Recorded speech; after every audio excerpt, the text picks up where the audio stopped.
When it comes to Abo and Kado, there isn't any way they can win once they reach the Earth. Even when merged as Akka, they didn't stand a chance against the likes of Goku and the others. So, the best chance for them to win is before Tarble flees from the planet he had made his home. We never see this planet and we're never told what the name of it is, but from what Tarble said, we know that it was being invaded by Abo and Kado along with the remnants of the Frieza Force. Since Tarble himself mentioned he didn't stand a chance against them, the way that Abo and Kado can win is by killing Tarble before he escapes. With Tarble out of the way, they don't have to chase him down, so they finish taking over the planet they were raiding. We don't know anything about the inhabitants of this planet, but assuming they're all like Tarble's wife, Gear, neither she or the rest of them would stand a chance against them. Now here comes the hard part, which is what they would do after they won. Unlike Dr. Lychee in my last video, who at least mentioned something he had as a goal, Abo and Kado never mentioned anything they had as a goal. So, anything I come up with for them to do afterwards is completely made up, as we don't even have an inkling of any of their goals. Since this special takes place in age 776, which is only 3 years before the Golden Frieza saga, and since Abo and Kado were mentioned to be part of the remnants of the Frieza Force, they could be part of the group trying to help rebuild their forces. We don't know the exact state of Frieza's old empire at this time, but since Abo and Kado were stated to be on the same tier as the Ginyu Force, they are likely some of the highest ranking members left in the empire, though they still would likely answer to Sorbet. Regardless, with them still around,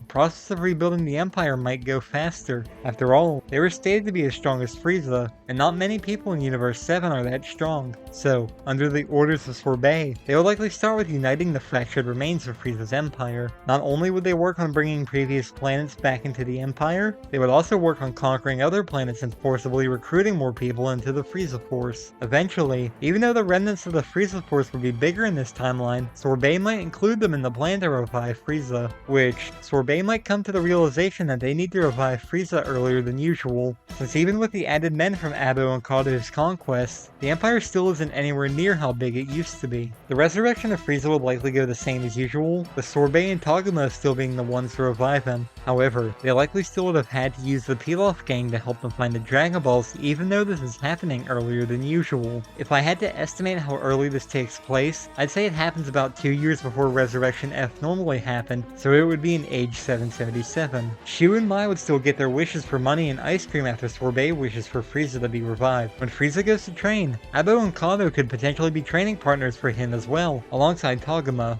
After Frieza's training, which lasts 4 months as usual, they would go to take on the heroes. If this takes place before Battle of Gods, the heroes would be at a huge disadvantage in comparison to Frieza. After all, Goku would not have access to Super Saiyan God form yet. Also, Goku would be on Earth at the time, so Frieza would likely take him on first instead of Gohan and the others. Of course, Goku would be pushed into using his Super Saiyan 3 form with how strong Frieza got. Even then, this likely isn't enough to push Frieza past his final form. Frieza would still show off his golden form just to flaunt how strong he has gotten and to show that standing up against him is completely futile. The Tyrant would likely get bored of playing around with him eventually, so he would eventually kill Goku. He'd likely turn his attention to Vegeta next, but even he wouldn't stand a chance. As for the others, he might just let his men take care of wiping them out. So, Abo and Kado would be involved in a fight with the Earthlings. Also, as this is earlier than usual, Videl potentially could have been involved in the fight since she didn't have Pan yet or get pregnant with her yet, though she would meet her demise along with the rest of the heroes. As for what Frieza does with the Earth,